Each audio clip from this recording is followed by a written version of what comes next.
Hello students. आप सबका स्वागत है। इस वीडियो में हम लोग 10 और सवाल बनाएंगे लॉगरिदम पे। सवाल नंबर 41 से 50 तक। तो दो बातें कहूंगा। पहला तो वीडियो देखते समय आप लोग पेन और पेपर लेके बैठिए और कम से कम लिखिए जो सवाल और जवाब है उसको। ठीक है। दूसरी बात यह है कि जब मैं सवाल पढ़ रहा होता हूं तो आप वीडियो को पॉज कर दीजिए और खुद से बनाने की कोशिश कीजिए। अगर आप नहीं बना सकते हैं तभी आप सॉल्यूशन को देखिए।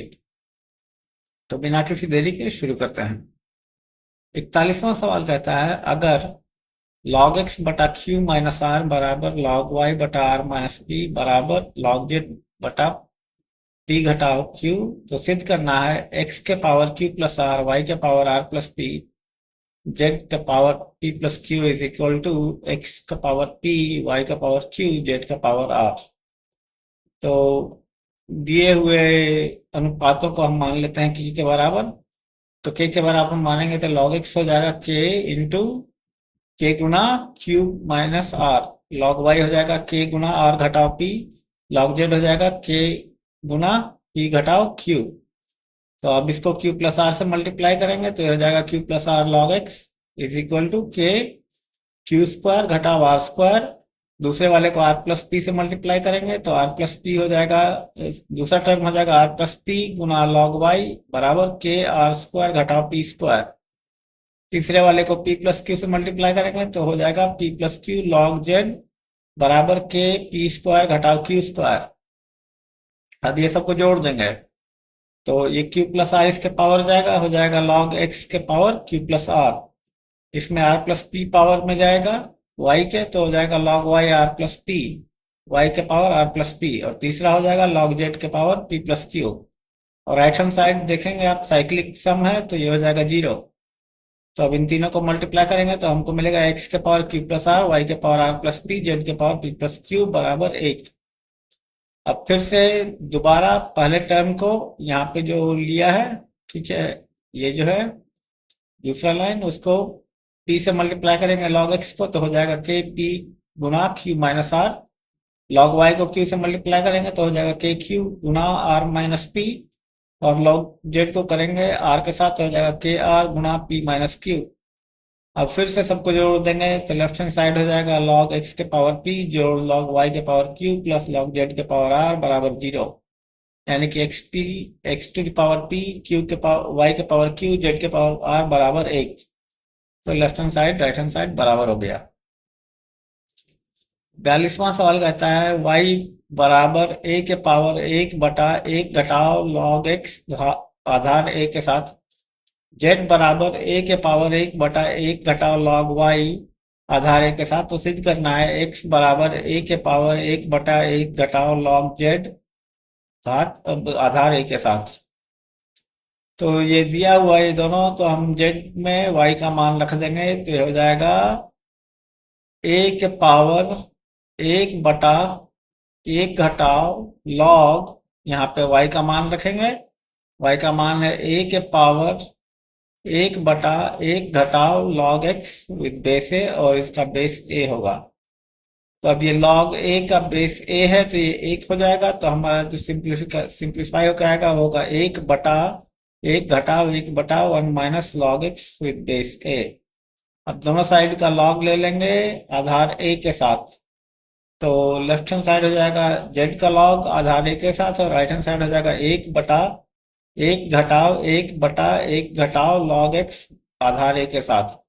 तो अब इसमें एलसीएम ले लेंगे नीचे, और ये जो डिनोमिनेटर इसको ऊपर ले जाएंगे, ये हो जाएगा 1 minus log x Aadhaar a के साथ, और दूसरा जो डिनोमिनेटर है वो हो जाएगा minus log x Aadhaar a के साथ। इसको लिख सकते हैं 1 घटाओ 1 बटा log of x Aadhaar a के साथ। तो जब यहाँ तक आ गए और हमारा ये log z है, अब आप इसको सिंप्लीफाई करेंगे तो आपको मिलेगा x बराबर a के पावर 1 बटा 1 घटाओ log z with base a। Question 43 कहता है, अगर मान लेते हैं f of x is equal to 1 बटा 1 घटाओ log x बेस e के साथ, एफ वाई बराबर ई के पावर एफ जेड और जेड बराबर ई के पावर एफ एक्स। तो सिद्ध करना है एक्स बराबर ई के पावर एफ वाई। तो अभी पिछले सवाल के जैसा ही है। एफ ऑफ एक्स हमको दिया हुआ है 1/1 घटाओ लॉग एक्स विद बेस ई। तो एफ वाई क्या है हमारा, ई के पावर एफ जेड। ठीक है, तो ये हो जाएगा ई के पावर 1/1 घटाओ लॉग जेड विद बेस ई। ठीक है, अब यहाँ पे हम जेड का मान रख देंगे, तो जेड का मान क्या होगा, ई के पावर एफ एक्स, यानी ई के पावर इतना। तो ये हो जाएगा एक ई, ये पूरा टर्म एफ वाई हो जाएगा 1/ई के power 1 minus log of 1/1 minus log of x with base e, और इसका भी बेस ई है। तो ये log of e with base e 1 हो जाएगा। तो पावर आ जाएगा हमारे पास ई के पावर 1/1 घटाओ 1/1 घटाओ लॉग एक्स विद बेस ई। अब इसके बाद पिछले सवाल के जैसा आप सॉल्व करेंगे तो आपको मिल जाएगा।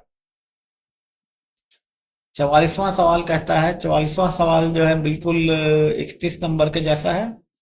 ठीक है, तो आप 31 नंबर के जैसा बनाइए इसको। मैं बता देता हूँ, हमको सिद्ध करना है 1/log n आधार 2 जोड़ 1/log n आधार 3 जोड़ 1/log n आधार 4, ऐसे करके हम जाते हैं 1/log n आधार 43, और हमको सिद्ध करना है ये जो है बराबर है 1/log n 43 फैक्टोरियल।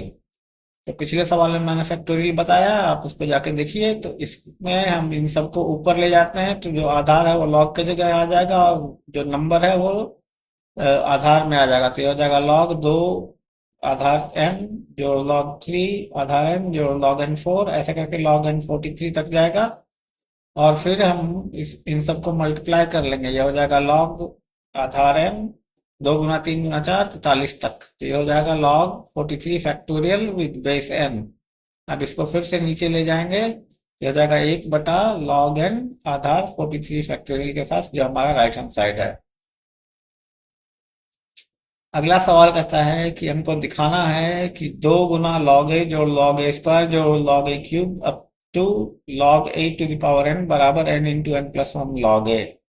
तो इसके लिए आपको अरिथमेटिक्स प्रोग्रेशन का सम पता होना चाहिए, ये मैंने पिछले वीडियो में बताया था ये भी।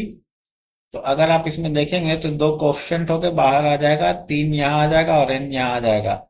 तो पूरा जो हो जाएगा 1 जोड़ 2 जोड़ 3 n तक गुना 2 लॉग ए बराबर, राइट हैंड साइड आपका दिया हुआ है, राइट हैंड साइड नहीं, इसी को कंटिन्यू करेंगे तो हो जाएगा ये, इसका जो मान है वो हो जाएगा अरिथमेटिक प्रोग्रेशन के फॉर्मूला से n इंटू n प्लस 1/2, और ये 2 लॉग ए रहेगा तो 2 गुना 2 कट जाएगा, आपका आ जाएगा n गुना n प्लस 1 लॉग ए, जो हमारा राइट हैंड साइड है।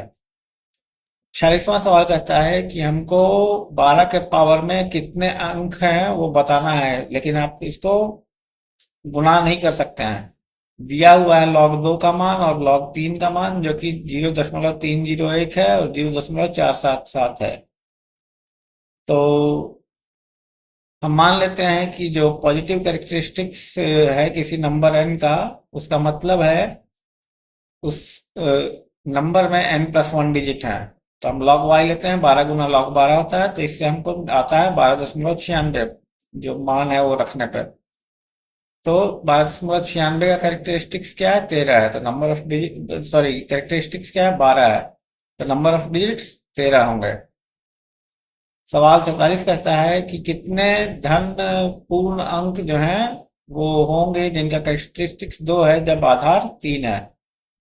तो हमारा फॉर्मूला हमने डिस्कस किया था कि अगर आधार b हो और कैरेक्टरिस्टिक्स n हो, तो संख्या जो पॉजिटिव इंटीजर की होती है b to the power n plus 1 minus b का पावर m। तो इस हमको दिया हुआ आधार 3 है और कैरेक्टरिस्टिक्स 2 है, तो हम निकाल लेते हैं 3 का पावर 3, क्योंकि b 3 है n 2 है। तो यहाँ पे 3 का पावर 3 घटाओ 3 का पावर 2 बराबर 18, जो कि हमारा उत्तर है। 48वां सवाल कहता है कि हमको सिद्ध करना है log x आधार a के साथ गुना log y आधार b के साथ बराबर log x आधार b के साथ गुना log y आधार a के साथ। तो पहले वाले को हम तोड़ते हैं, तो इसमें हम लिख सकते हैं log x बट्टा log a Guna log y बटा log b है। दूसरे वाले को log y बटा log b लिख सकते हैं। अब a b का स्थान बदल देंगे तो हो जाएगा log x बटा log b गुना log y बटा log x। अब इस नीचे वाले को ऊपर ले जाएंगे तो बन जाएगा हमारा right hand side log x आधार b गुना log y आधार b।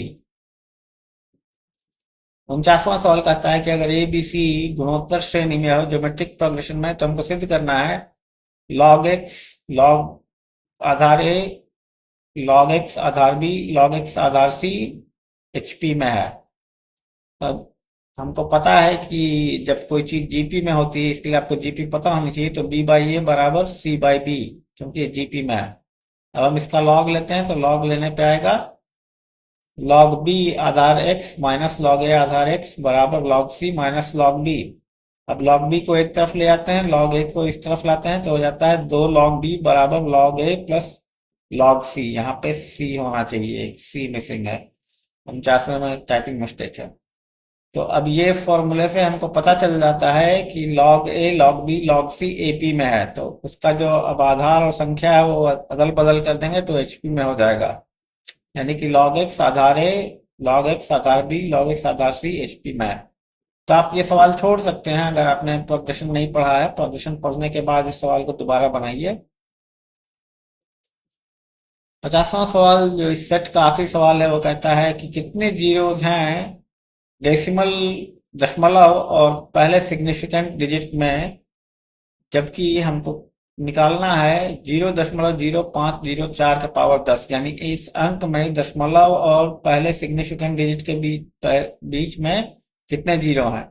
log 2 log 3 और log 7 का मान दे रखा है, तो हम इसका log लेते हैं। ये आ जाता है 10 का log 0.0504। अब इसको लिख सकते हैं 504 गुना 10 के पावर -4, तो -4 जो है वो बाहर आ जाएगा क्योंकि log का 10 है, और जो 504 है उसको लिख सकते हैं 2 के पावर 3 गुना 3 स्क्वायर गुना 7।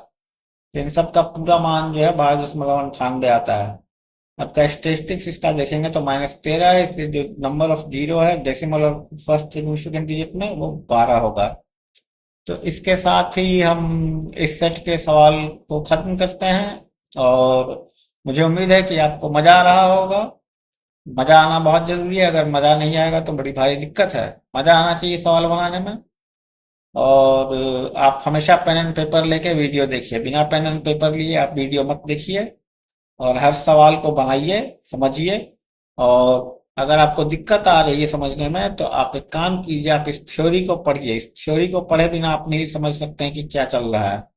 ठीक है, ज़्यादा बड़ी थ्योरी नहीं है, मैं बहुत छोटा लिखता हूँ थ्योरी में, तो याद रखने में दिक्कत नहीं होगी। ठीक है, ज़्यादा कहानी नहीं है यहाँ पे। तो अब मैं इस वीडियो को यहाँ समाप्त करता हूँ। आपसे मिलते हैं अगले वीडियो में। वीडियो देखने के लिए आपका बहुत बहुत धन्यवाद। आपका दिन शुभ हो।